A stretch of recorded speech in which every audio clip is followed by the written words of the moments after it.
Good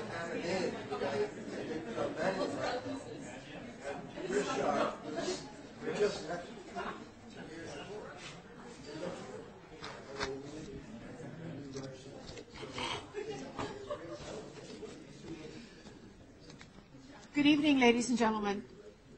My name is Julia Harrison, and I'm Director of the Frost Centre for Canadian Studies and Indigenous Studies, and I would like to welcome you all here this evening to the first of the North at Trent 2012 lecture series. And before we begin tonight with both our speaker and some other remarks, I would like to call on President Stephen Franklin to make a few remarks and welcome us this evening. Thank you. Thank you, Julia, and welcome everyone. This is a great pleasure for me to introduce the series, and Julia will return to introduce our guest speaker for the evening. But I wanted to start with just a few remarks about the origin of the Roberta Bondar Fellowship. And what happened, I think, was in the 1980s, there was a federal grant that was provided. It was to what is now the Frost Centre for Canadian Studies and Indigenous Studies, and it was to create a focus on Northern Studies at Trent University. And over that subsequent decade, there were a number of lectures, and they were supported by these funds. Each one brought to Trent scholars and specialists in a range of academic fields with expertise on political, historical, social, cultural, and environmental issues in Northern Canada. The series itself was launched by Justice Thomas Berger, and he's well known for his role in the Northern history as the chair of the Mackenzie Valley Pipeline Inquiry in the 70s. And I was thinking today, as I noticed, that another pipeline inquiry has at least resulted in some controversy on the news today. I don't know if people have heard about the Keystone Pipeline, which was proposed for the movement of oil sands, petroleum down to, or bitumen down to a series of refineries in Oklahoma and Texas. That was delayed at least for another year while a new environmental assessment occurs. This series brought some of Canada's most impressive Aboriginal leaders from the north to Trent, and these included Matthew Kuhn-Cum, who is a Trent graduate and a former Assembly of First Nations chief, George Blondin, who is a respected Dene elder, a politician and an author, and Governor General Award-winning author Joseph Boyden, and Mary Simon, who then later became Trent's chancellor. In 2007, to encourage new scholars in the field, two faculty members, Peter Lafleur from geography, Peter's here tonight, and John Wadlin from Canadian Studies, shifted the focus of this Northern initiative. And they created the Roberta Bondar Fellowship in Northern and Polar Studies and recommended the establishment of a teaching and research award to bring to Trent for up to 2 years a new scholar whose research and teaching would focus on Northern and Polar regions. And the fellowship was named after Roberta Bondar, who was our chancellor, very popular, very generous chancellor at Trent, concluded her term just as I was arriving in 2008. But she has a very strong interest and commitment to Canada's North. And tonight we will welcome, Julia will provide the introduction of Allice Legat, who is our Roberta Bondar Fellow for the next 2 years. Before that introduction, I just would like to thank those who served on the Roberta Bondar Selection Committee, which included Dr. Gillian Balfour from our Sociology Department, Dr. Lynn Davis from our Indigenous Studies Department, and Jonathan Bordeaux from Cultural Studies, Stephen Balking from Environmental Resource Studies. The undergraduate department in Canadian Studies will be jointly hosting Allice, the third Roberta Bondar Fellow, over the course of the next 2 years, and she will teach undergraduate courses or one undergraduate course in Canadian Studies and be a resource for students and faculty at Trent with research interests in the North. And she will give 2 public lectures, and so I will now turn to Julia to formally introduce our guest and to begin our first of the 2 lecture series.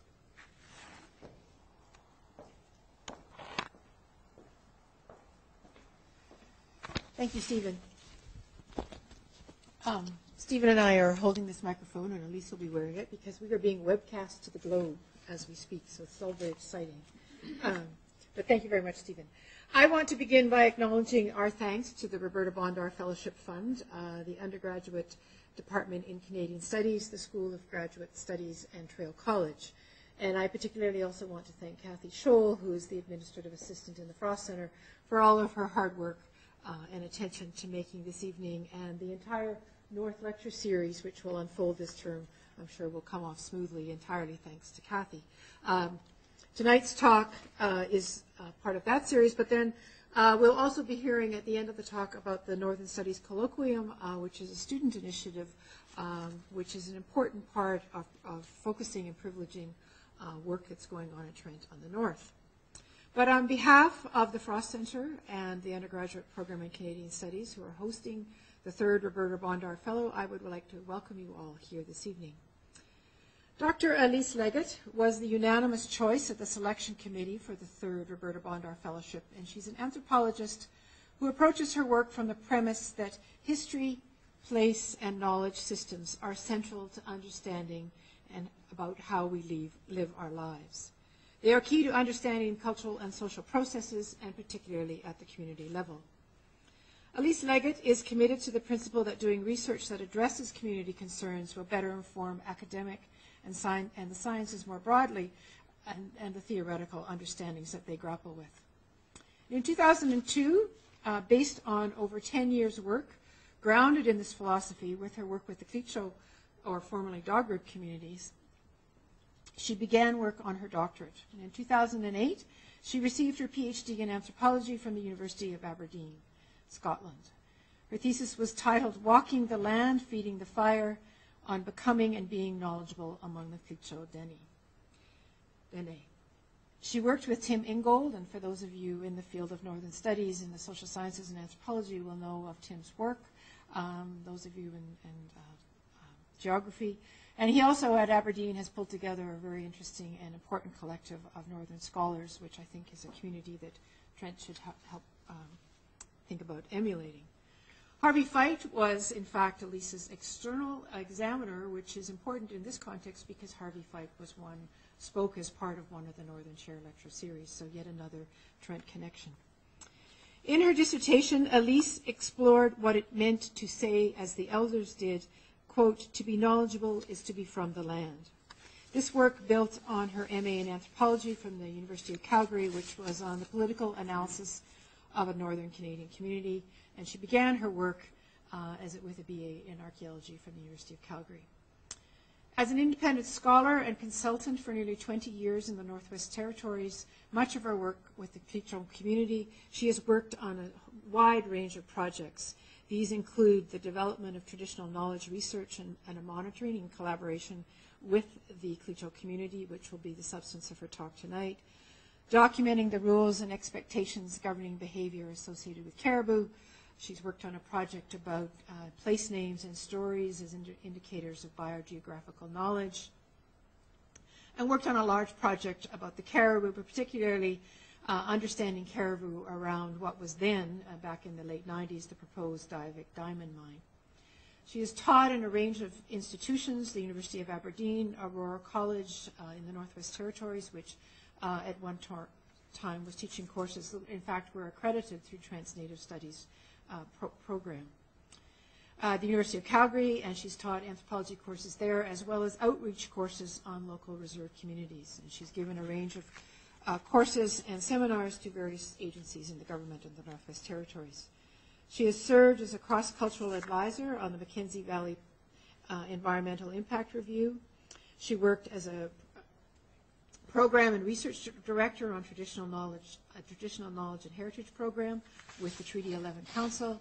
She was the director of policy and planning in the culture and communications within the government of the Northwest Territories, and she even served as the acting assistant deputy minister of culture in the territories. She's presented at conferences and in various fora, including Trent when she visited us here a few years ago, at Calgary and Aberdeen, at various conferences in the U.S., as well as very much in the communities with whom she works in the North. Her thesis is coming out as a publication, as a book called Walking the Land, Feeding the Fire, with knowledge and stewardship among the Tlincho, and it will be published by the University of Arizona Press, and in the fall her second talk will be based around that.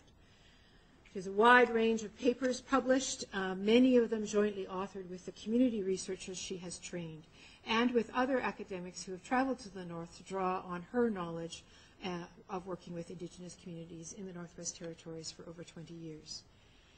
As the Roberta Bondar Fellow, Dr. Legat will be at Traill and Trent more broadly over the next 2 years. She will teach, as Stephen mentioned, a course in Canadian Studies, which she hopes to run as a field course in 2013. The fellowship will allow her to make connections with a range of students, both graduate and undergraduate, and faculty interested in field-based northern research. She will continue actively to work with the Tlincho communities throughout this time, as well as spending time in the archives of the Smithsonian and a place that I love to spend time as well in the Hudson's Bay Archives in Winnipeg. But the central focus of her work during the fellowship will be spent writing up for a wider audience at the direction of the elders she has worked with, much of the information she has collected with them over the last 2 decades. It is their desire to have this material known more widely. Allice Legat has the privilege of fulfilling this request for them, and the Roberta Bondar Fellowship will provide her a space in a community to encourage her within this work. Please join me in welcoming her to Trent. Her inaugural talk tonight as part of the Roberta Bondar Fellowship is titled Tlincho Dene, Monitoring the Land.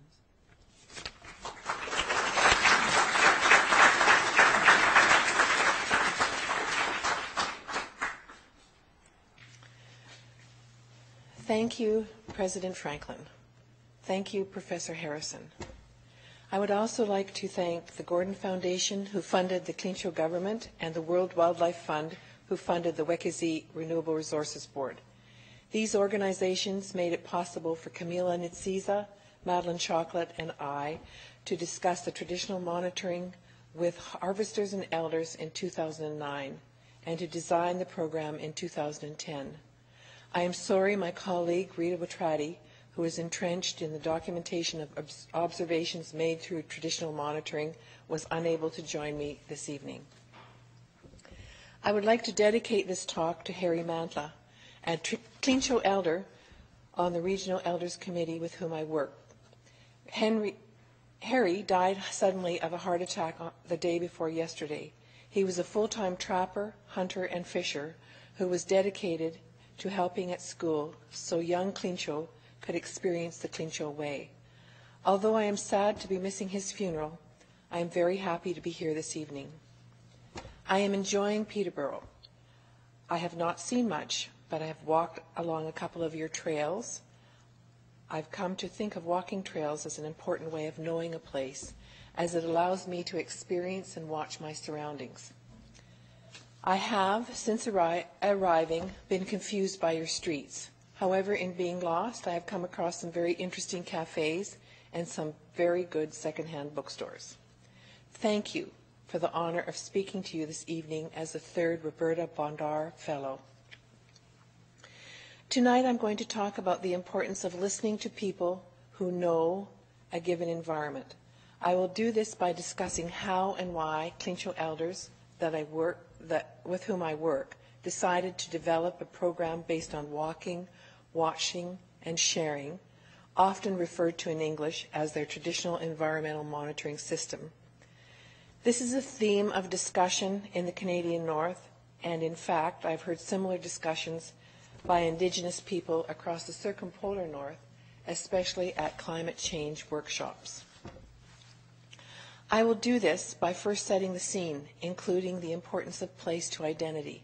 Secondly, I will provide you with a historical overview of the events that led to the decision by the Tlincho Regional Elders Committee to want to formalize their walking, watching, and sharing system of monitoring, and then I will explain how this is mandated in the Tlincho Land Claim and Self-Government Agreement. Before I begin, I would like to clarify that the First Nations Clincho Dene of the Northwest Territories were formerly known as the Dogrib Dene until the settlement of their land claim and self-government agreement in 2005. I would also like to clarify that I use the term harvester to mean Clincho hunters, fishers, trappers, berry pickers, and those who process meat, fish, hides, etc. in ways that are appropriate to their culture. Finally, I use both Treaty 11, which the Clincho signed in 1921, and Clincho Land Claim and Self-Government Agreement, which they signed in 2005. This can be confusing, as most First Nations in Canada have not had the opportunity to negotiate a comprehensive agreement if a treaty was signed. The Clincho were able to negotiate an agreement because the Dene of the Northwest Territories argued that the 1921 treaty was a friendship treaty, and although the federal government has never agreed that the treaty was a friendship treaty, in 1973 they did agree to negotiate Aboriginal rights on the grounds that the Dene never received the benefits set out in Treaty 11. As you can see from the map, there are 4 Clincho communities, and the Clincho communities are in the red dots in the pink area. There's 3 fly-in communities: Gamity with a population of 350, Wukwati with a population of under 100, and Wati with a population of about 400. Betchiko is the only not fly-in community, and it has a population of about 1,500 and can be reached by the highway from Yellowknife, and on the same highway they can travel to southern Canada. Clincho lands, which is the pink area on the map, covers 39,000 square kilometers, which includes surface and subsurface rights.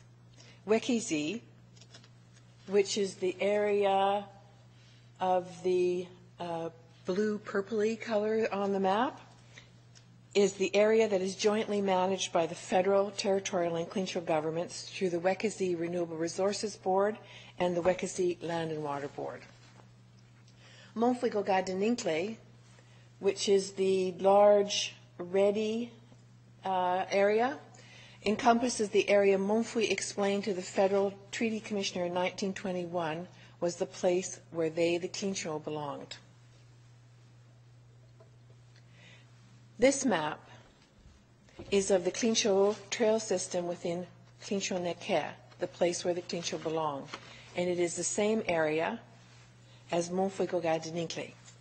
Clincho Neke is an old term and is used by older elders, and again it refers to the place where the Clincho belong. I use Clincho Neke because it is what the elders use and because it emphasizes that it is the place where the Clincho call home, even if their land base has become significantly smaller. During my first flights to the community of Gamity, which is where I started working for the elders in 1993, I saw and marveled at the vastness and the amount of snow and ice in the winter, and in the summer I was struck by the continuous lakes that were connected by rivers and streams running through the boreal forest. During my flights to the tundra, I was fascinated at how the boreal forest became increasingly sparse, and at how the long eskers left by the retreating glaciers 8,000 to 10,000 years ago wound through the Muskegee area, all of which is surrounded by large lakes. At first, I saw only the landscape. As I listened again and again to the Clincho elders' oral narratives, my mind slowly stopped seeing a static landscape and started seeing people traveling trails throughout Clincho Neke, the place where the Clincho belong. As shown on this map, trails extend into the tundra, north to the southern shores of Great Bear Lake, west into the lowlands along the Mackenzie River, and south to Great Slave Lake. These trails, along with the oral narratives, describe the extent of where Clincho travel and continue to walk and watch the land as they hunt, fish, trap, and gather, both in the boreal forest and on the tundra. In continuing to set the scene, let me tell you about an incident that exemplifies the importance of place to the Clincho. identity. In July 2002, I went along with some people who were duck hunting. I was in a boat with Charlie, a hunter in his late 50s, and a couple of teenage girls.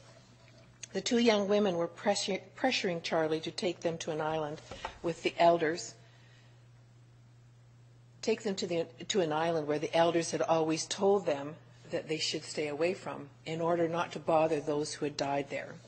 The day was beautiful. There was not a cloud in the sky, and Charlie had successfully shot several ducks. We were ready to stop for lunch. Charlie was heading for the spot where the others were already building a fire. The girls pressured Charlie, teasing him, saying he lived in the past and believed too much in the old ways, and that they had learned in school that the story was just an old legend. Finally, Charlie turned the boat towards the island, saying, "I will take you there, but I will not walk on the island." As he turned towards the island, one small black thundercloud formed over the island. Thunder and lightning came from the cloud in an otherwise clear sky. The girls quickly changed their mind, exclaiming, okay, it's true. We believe the elders." Charlie once again turned his boat and headed towards the other who were preparing food and tea. I listened while the older of the two girls told of our experience. As is so prevalent, she told of how her grandmother, Marie Zoe, had told her of the island and that she must never walk on it. She recounted everything, including our trip up the rapids that day, leading up to her and her friend pushing Charlie to take them to the island. While telling of Charlie's final willingness to take them but not to walk on the island with them, she explained how calm the lake was and how the cloud, lightning, and thunder had suddenly appeared, and how she and her friend now know the story is true and have decided to pay attention to the elders. The elders sat quietly at that time and listened to them, then simply stated that it is right to listen to the elders. It is right to follow the ancestors' footprints. As the elders finished eating, they told similar stories. We all listened while eating our fish and duck.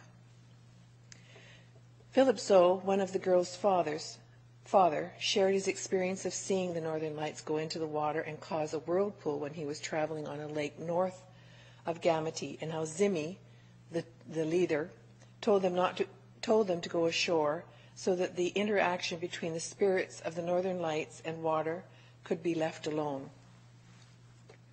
After Philip's story, the elder Liza Mantla began singing love songs, not swimming, but singing love songs. I asked why she sang to a place rather than to an individual. She said, "Because the place makes you." And then, smiling, she began teasing Charlie. "Go ahead, Charlie," she said, "sing to Gamity. That's where Ili belongs and grew from." For me, these stories and Liza's love song encapsulates how the Clincho, human being and other than human beings, belong to places. And these places and the people who belong there are to be respected. Marie's love song to a place emphasizes the importance of the identity that comes from growing in a place such as Clincho Necker. I want you to hold on to the idea that people grow from places and that Clincho Necker is where the Clincho belong. It is who they are. I am now going to talk about the events leading up to the elders deciding to develop a monitoring, watching the environment program that would help ensure their observations were recognized and that the information they provided would be used in land management decisions. To do this, I must go back in time and give you a bit of a historical perspective. The Federal Treaty Commissioner traveled to Clincho Necker immediately after the discovery of oil in 1920 near Norman Wells, Northwest Territories. The federal government wanted Treaty 11 signed. They wanted the land ceded to them. However, that was not the beginning of the federal government controlling Dene lives. Federal legislation and policy was already affecting Dene lives prior to 1921. Take, for example, the Northwest Game Act of 1917 that stipulated a closed season on caribou between October and November and from the beginning of April to the end of July. The policy stipulated that Clincho, who are caribou hunters, could only take caribou to prevent starvation.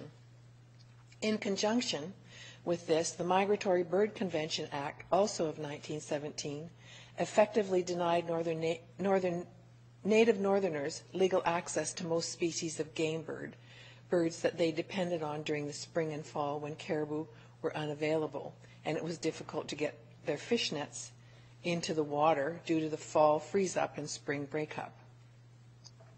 The Clincho elders share their memories of these events through oral narratives, just as they remember being told in the 1960s that they were not to kill caribou cows for conservation reasons. A similar stipulation was made in 2010 after the Bathurst caribou hearing held by the Wekasi Renewable Resources Board. In both the 1960s and in 2010, the elders and hunters were concerned because the bulls, which cannot be hunted, protected the females and cows. The females and cows, they are cows, the females and calves, excuse me. The Clincho elders understand the unpredictability. The Clincho elders understand the unpredictable caribou migration patterns. They understand the caribou go where their winter habitat is lush. They also know that periodically, especially when their population numbers are low, caribou will move around, change calving locations. For this reason, they do not refer to them by their herd name, except for the benefit of non-Clincho. They refer to them as barren ground caribou, as opposed to woodland caribou. They also understand the impacts of mines on the caribou and other resources they depend on. Most of you have heard about the large diamond mine on the tundra, but mining in Clincho Neckar has been taking place since the 30s and 40s, when 20 mines were operating within Clincho Neckar. Clincho elders have been observing occurrences associated with these mines since then. They have watched the relationship between loss of caribou habitat. They have watched the relationship between loss of caribou habitat and mining, and the impacts of contaminants from the tailings in the water on the fur-bearing animals, fish, and on their own people. Currently, Ray Rock, where uranium was mined in the 1950s and where radioactive hotspots continue to be reported, is the most discussed by the elders. They are talking about it because it is located close to the Fortune Minerals Nico project. And you can see it, I've got arrows pointing to that area. Both these mines are located on the Ida Trail, the main trail that goes up through Clincho Neckar, where numerous significant locations are used. The elders want the land to be watched by their own people. Research is also historically significant when considering why the elders wanted the environmental monitoring system to become a formal program. And by environmental monitoring, I mean watching, observing, experiencing, and sharing in their own way. The Dene have been instigating participatory and collaborative research for several decades. For example, Clincho leaders and elders were instrumental in insisting that the West Kitikmeot Slave Studies Society, which took place, the research through them took place between 1996 and 2002. And so the Clincho elders and leaders were instrumental in insisting that that organization include traditional knowledge research and that it be funded equal to any scientific studies. The West Kitikmeot Slave Studies Society was formed to document baseline information for future monitoring the impacts of development. The society consisted of representatives from the territorial and federal governments, the Chamber of Mines, Aboriginal parties, specifically the Inuit, Clincho, Chippewa, and Métis.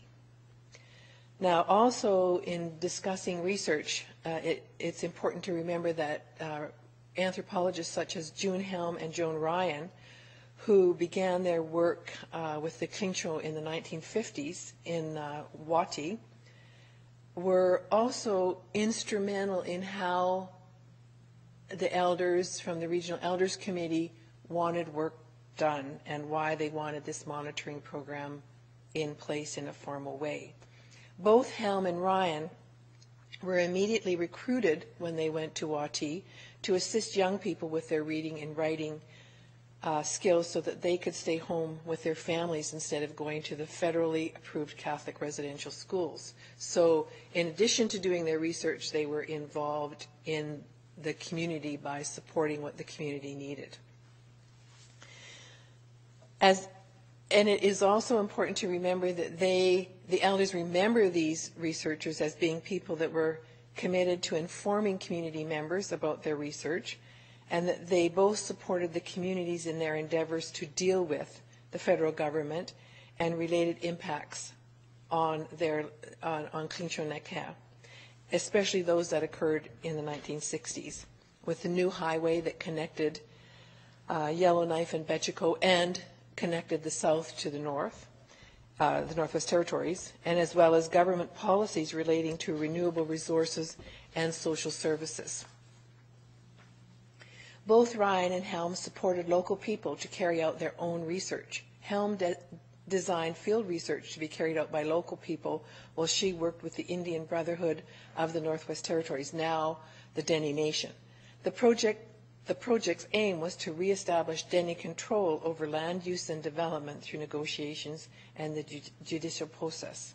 In the 1980s, Ryan worked closely with the elders and leaders and trained local researchers in Wati to work on the traditional justice project that was designed to support the territorial government to make legislation and policy changes to the justice system, i.e. sentencing circles, and also the traditional medicine project, so that traditional medicine could be recorded and documented in a way that people could use it in universities, or their own people could use it in universities.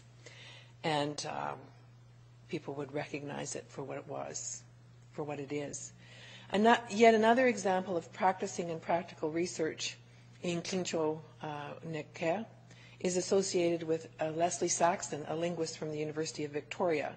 Saxton has assisted the Klingcho Community Services Agency to develop a Klingcho language program and has been instrumental in the upkeep of the web-based dictionary and assisting with the spelling of place names to ensure that they reflect their true meaning. The resulting report on place names was tied very closely to our research on place names as indicators of biogeographical knowledge.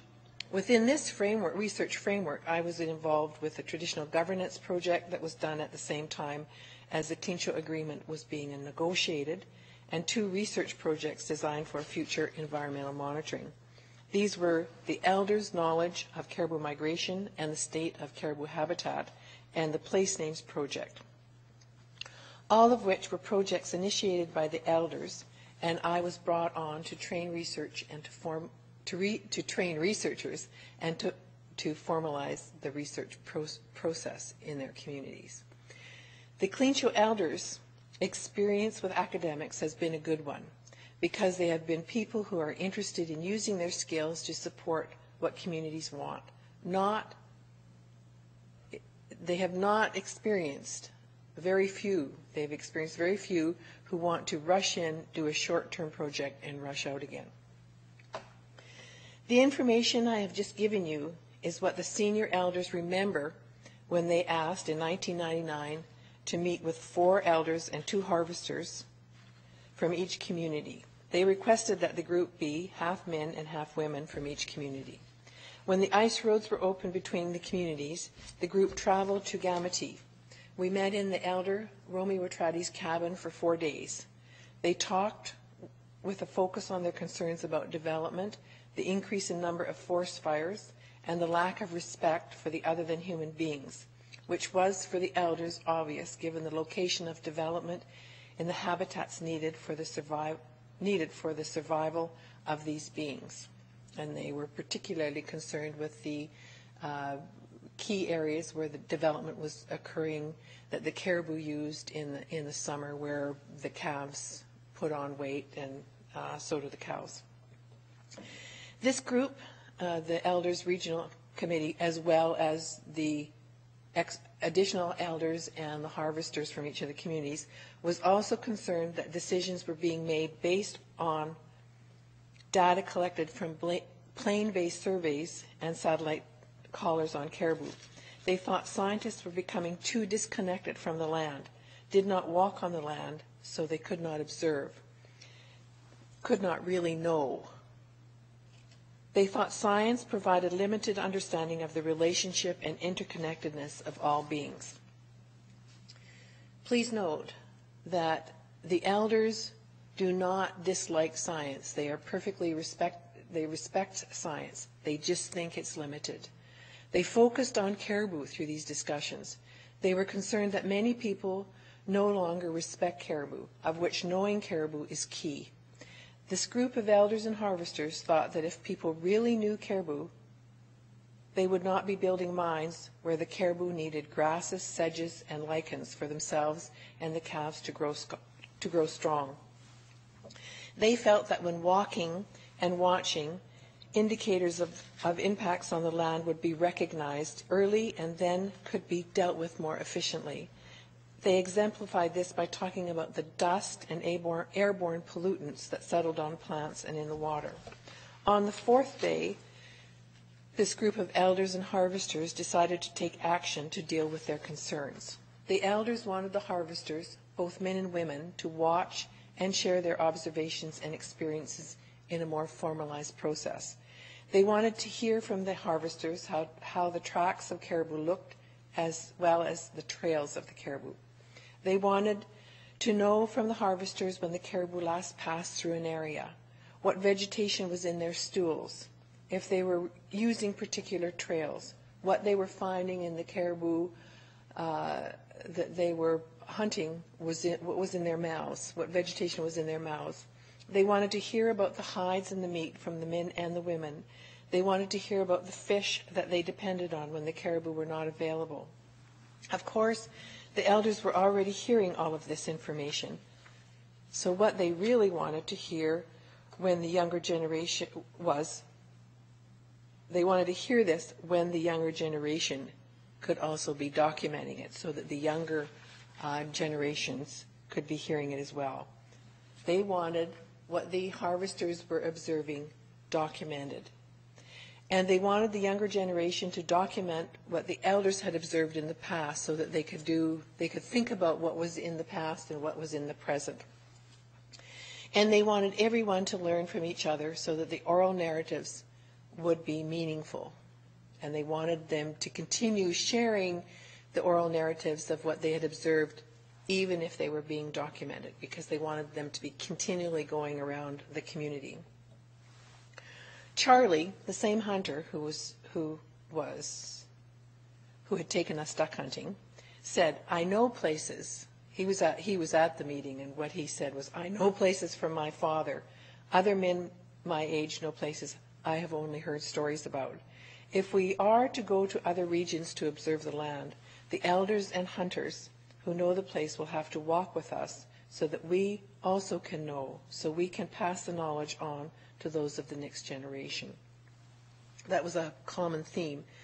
These men and women are acutely aware that it is their responsibility to pass their predecessors' knowledge on, so that Klincho in the future can watch and make decisions about Klincho Neke. They directed us all to develop a process to ensure that their knowledge and observations and that of those who are walking the land, the harvesters, would be documented. They directed us to find a way to find those youngers. They directed us to find ways to include those younger and to involve them in the documentation, and to ensure the youth were learning the oral narratives so that they could use them to think with in the future. The leaders and land claim negotiators also wanted both Klincho knowledge to be used in decision making.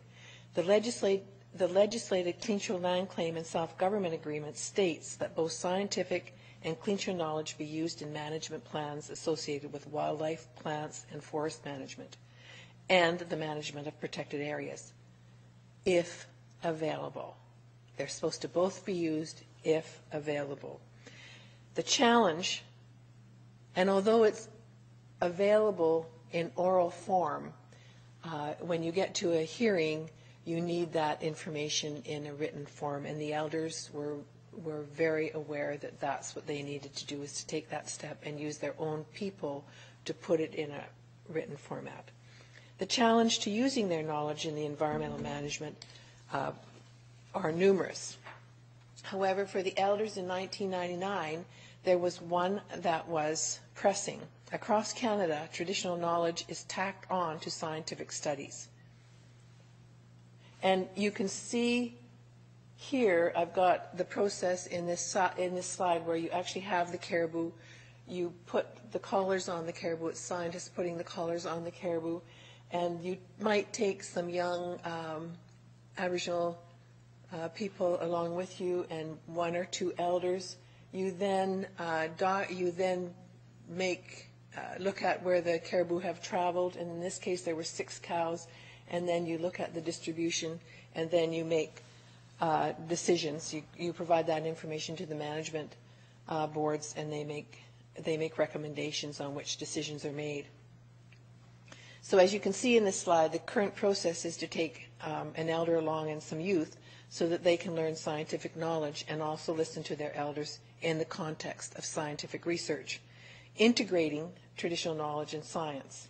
However, the process does not capture the depth of Clincho knowledge known by First Nations.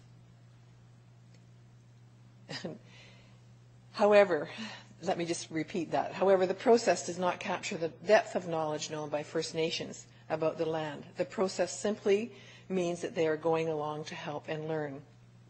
The elders and harvesters, the Clincho elders and harvesters, wanted their observations to be documented in a manner that reflects their knowledge system. They devised a monitoring system based on walking and young people learning from those with more experience, while drawing on the skills of everyone. All generations would be involved. The middle-aged would learn from the elders and walk and observe and tell stories of their observations to the elders, who would weave it back to determine if their observations were consistent with change that they had heard about in the past, or if the change was new. Then they could decide, what steps had to be taken.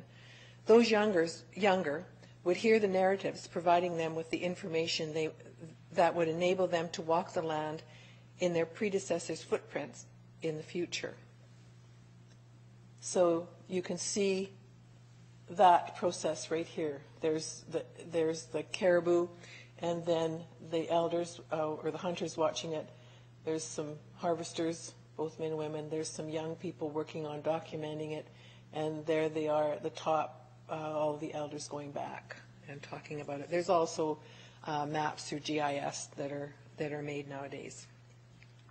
In 2008, the elders' concern and solutions were presented to the Clincho Chief Executive Council and the Wekasi Renewable Resources Board, who's mandated under the Clincho Agreement. The board and the Clincho government decided to work together to ensure the program was developed.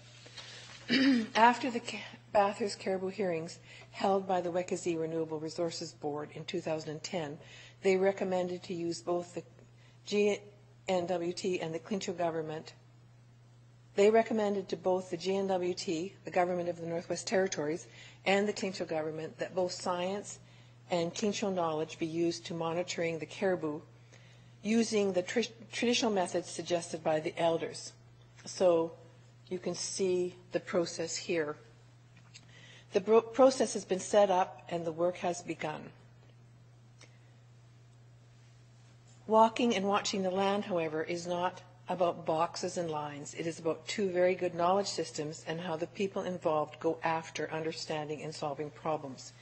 In the 1960s, Chief Jimmy Bruno directed the Clincho people to learn both ways so that each individual will be strong like two people. This motto is in their school and is reflected in the agreement through their respect of using both ways and using both knowledge systems,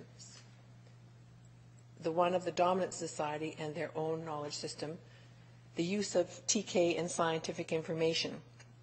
The parallel process of knowing two ways is about respecting each other's knowledge system and the perspective and the assumptions we make and carry with us and the laws we choose to live by. The elders I had the privilege to work with wanted this to be realized, to have their knowledge system to be recognized, not just to be tacked on to the system of the dominant society. And that's what you see here. It's about people and doing their what they know best within their own knowledge system and then coming together and sharing that. Thank you very much for your time. Thank you. Okay, but what you did actually get that it was for the younger people first, right? Yes, okay. So what they want is for the information to be documented, and certainly that, the stories, they do not want them translated. They want any, and I'm getting to it. They want it left in Clinchon so that anybody who doesn't speak Clinchon or young people who are struggling with their language have to work with the language speakers so that they will learn not only the language but the concepts that are in the stories. That is one thing that they want. Secondly, they want those young people, and when I say young people, I mean, under 50. I'm using it the way the elders do. They want them to start writing more and more reports, and those reports would then go to the land department within the Clinchon government, as well as probably then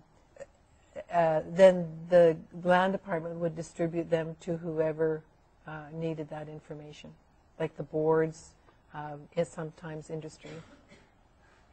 So, but if you're wondering about the actual original, no, that's for the Clinchon. And most of us who work with the Clinchon have been asked not to take that information out of Clinchon territory. Is that clear? Yeah. So it will be available. Anybody else? What's the language like? Is it difficult to learn? Oh, I'm sorry. The question is, what is the language like, and is it difficult to learn? Well, I'm a very slow learner, so for me, yes, it's very difficult to learn. But for Leslie Saxton, she speaks it quite well, and I think it's completely different than. Would you like to answer that question? Would you like to answer that question? What is the language like? Is the language very difficult to learn? Yeah, that's what the question was. Was that? I'm sorry.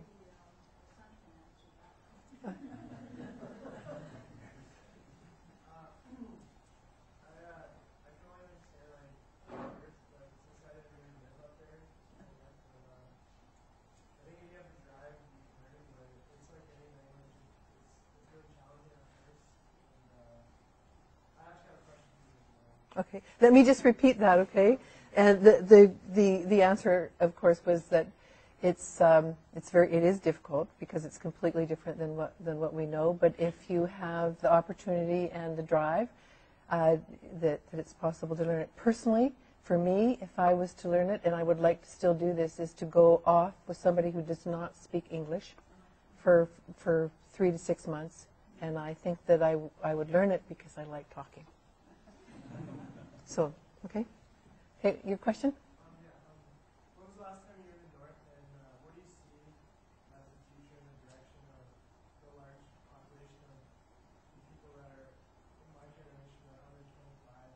What do you see as the direction in the future of the people of the north? Whoa. So the question is, when was I in the north last, and what do I see as the direction for young people that are living in the north and that are in the south? The people, just for the Clinchon. Okay. What do I see for the young people among the Clinchon? I left the north on the 2nd of January. So, so I was just there. And what do I see? Well, I think it's a mixed bag, what's coming up for the young people. I see some incredibly, I mean, a lot of the young people in the Clean Show communities were raised by their grandparents. And so there's some very dynamic young people and very determined young people, and really directed and really care about what's happening in the communities, what's happening in the north, and what's happening in the world. There's a lot of young Clean Show that I know that are traveling a lot. They're traveling to Poland and Turkey. But you know, traveling for the Clean Show is to learn.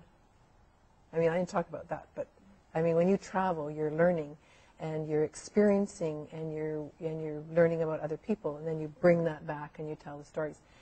There's a whole other group that I don't know very much about, where people, not just in the Clean Show communities, but throughout the north, that are struggling with the effects of a lot of money that have come into the north, and with that brings alcohol and drugs and abusive behavior towards themselves mainly. And that's in, I think, not just in Clean Show communities. That's really, I see it a lot in Yellowknife too. So I think it's a mixed bag, but I personally see some very strong young people coming up and very interested in the politics and very determined and really communicating with each other. I think it's going to be exciting. Mm-hmm. Yeah, I'm fascinated by the images that have been put on the screen. And obviously you haven't gone through them all. And there's an interesting mixture of photographs and maps. And those maps seem to me quite scientific. And I presume they've been made by an agency. Who made those maps? And do they represent a sort of native view or an outsider's view? Those maps are that were made by the department, the government, the GMWT, because they're based on their satellite images. These maps, those trails were documented by the Dene mapping project in the 70s. But there was Sally Ann Zoe was the person who did our GIS when we were, I didn't show any of her work, but she documented all of the information on the GIS and was starting to make maps. Yes, we had people come in and help train, but she actually did the work. And it was very interesting when we started working with the GIS, because I explained the process as I understood it, and I'm not a GIS person, to the elders. And most of the elders we worked with were certainly over 78, because they were determined to make things happen. And I talked about how they were layering and all of this different stuff. They got it like right away. They had no problems with the concepts, and because they're not afraid of new technology. They're not afraid of being open to new ways of looking at the world. Like Anne Gunn, a biologist that works in the north, often goes in to the homes and talks about satellite, the use of collars on caribou. They don't agree with it. They think it's disrespectful, but they value the fact that she's willing to talk about it to them, which means that they can understand and comprehend it. So nothing that we did in our projects goes outside. If somebody wants to work with us, they have to come into the communities. So we do bring in specialists, to help train people.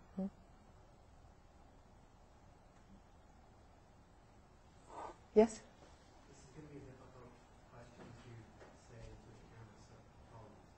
I've been in the room there. There's a picture at the top. I think that's a caribou management board hearing. Yes. And then in the room, they showed up. So I've been there. Uh-huh. Watching the discussions for the Wetland Management Board, caribou people, hunters, government bureaucrats, scientists, all coming together and speaking about caribou and how to manage them. So I'm really interested in seeing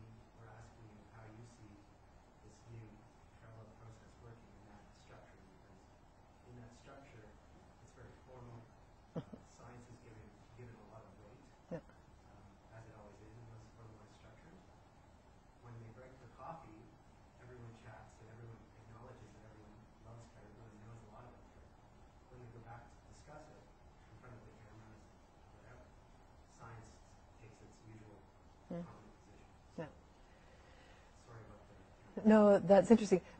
The way I understand the question is that you're wondering how I see this Clincho environmental monitoring process working within the British legal system. Sure. Which is, to sum it up, right? Yeah, well that's, I was at that hearing too, so it was, it's certainly a challenge. The challenge will not be to get the work done. The challenge will not be to actually document it. The challenge will be to be heard. Now, the thinking is that if the younger people can be the people who are presenting and have that hour and a half, the same as Jan did, that then, and present it in a way that white folks can hear it, right? And it will mean that they will be heard. Now the problem with that, of course, is that you have to change your language, which means you change your concepts so that you can be heard. So what does that do? If not right away, what does it do down the road? And that's something that we are struggling with and talking about, and that's why the elders have not said this to me. I'm assuming this is why they want the stories to be learned by the young people in their own language, if possible, even if it's just a few, and they don't want the stories translated. So I think it's going to be a lot. It's going to take time to do this, but just even getting started has been helpful. But yeah, I mean, if you were at that hearing, you saw that the elders were getting 8 minutes to speak at that hearing. Well, if you were actually registered, you got an equal amount of time. But the issue is that the public doesn't always register to have a slot to be spoken, to be heard in their speaking. And so they were put, there were certain days that they were assigned, and there was a lot of people that wanted to speak, so it came down to 8 minutes per person. So it's really hard for an elder to speak in 8 minutes. I think any of us, it's hard for any of us to speak, to say what we have to say in 8 minutes. Does that answer we're struggling with that, but we're started. Mm-hmm. You talked about the importance of language itself in their own community process being very important to identity. I'm also wondering how important do you see that level of management is community driven to being effective in the co-management process as they engage with other issues, engaging with the government, different aspects. Could you repeat that again, please, just so that I can sum it up for the... How important do you see the community-driven aspects of management that we're developing on their own, the use of their own language, very much in control of how traditional knowledge is being utilized? How important do you see that to being effective in the co-management process, where they have to deal with other academics and scientists? Well, okay. Is when something is driven by the community, at the community level, how effective is that in the larger context, such as the co-management regimes? What I've seen since I've been in the North is that there's a couple of steps forward and then a couple of steps backwards. And, certainly when Tom Berger it was a hearing, and it is different, but he was willing to listen to everything that people had to say.